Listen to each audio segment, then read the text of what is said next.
Bonjour à tous. On se retrouve aujourd'hui pour une correction d'un exercice de l'envoi de géométrie. Ici, ce sera l'exercice 16 dans l'énoncé et le suivant.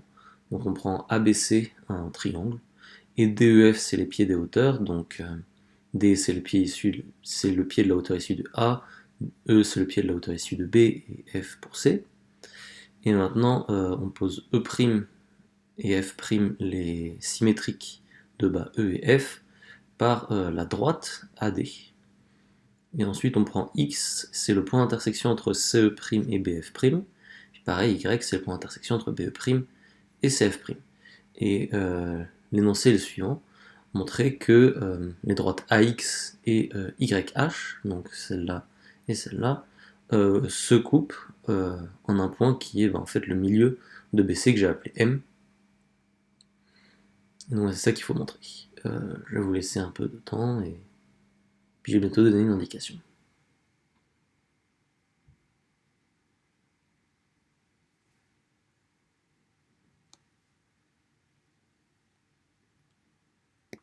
Donc mon indication c'est la suivante. Faut considérer l'inversion par le cercle de diamètre BC. Je vous laisse essayer de voir si vous pouvez mieux vous en sortir avec ça. Puis je vais vous donner une correction.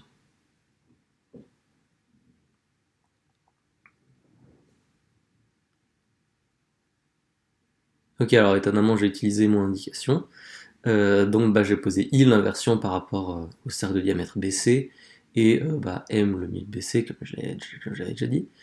Alors un lemme qui peut être utile, c'est que le cercle de diamètre AH, donc c'est ce que j'ai noté ici comme étant le cercle circonscrit à AEHF, comme ça. En fait, ce cercle est stable par l'inversion de diamètre BC. Et alors, la preuve la plus, disons, rapide que je connaisse, c'est la suivante.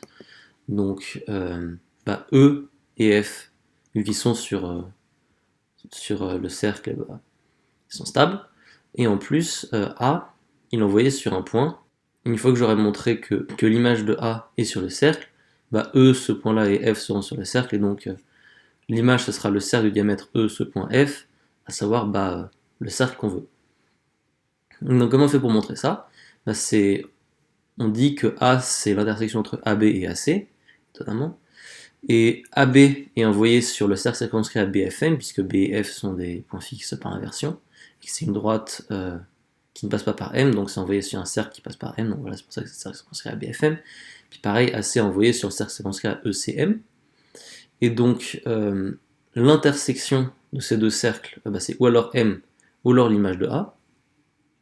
Et en fait, maintenant, par le théorème de Miquel, gamma, le cercle circonscrit à BFM et le cercle circonscrit à CEM se croisent en un point qui est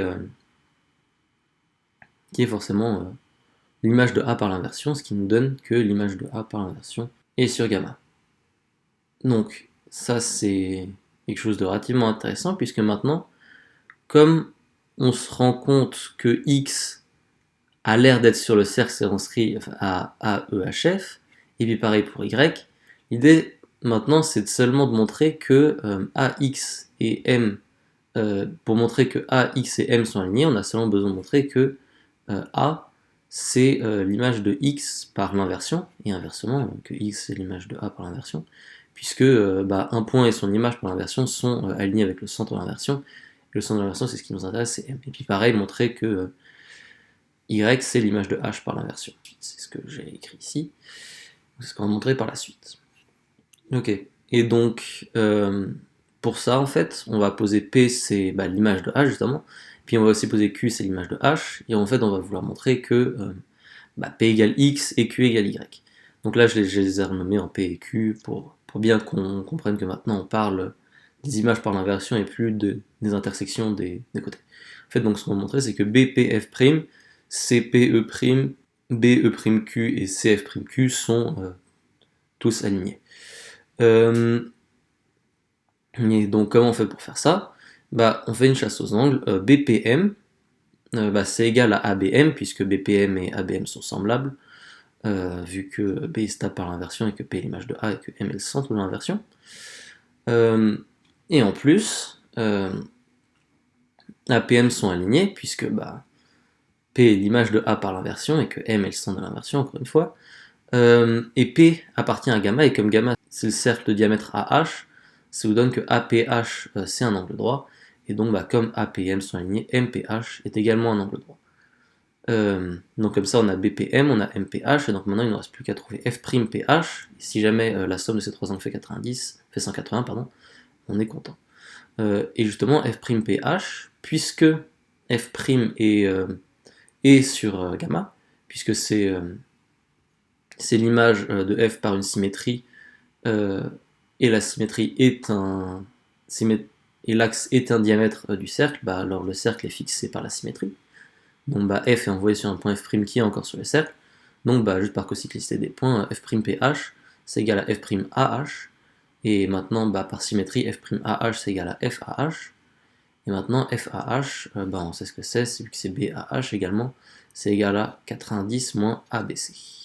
Et donc au final, on se retrouve effectivement avec 90 moins ABC plus bah, BPM qui est égal à ABC, comme on l'a déjà montré, plus MPH qui est égal à 90.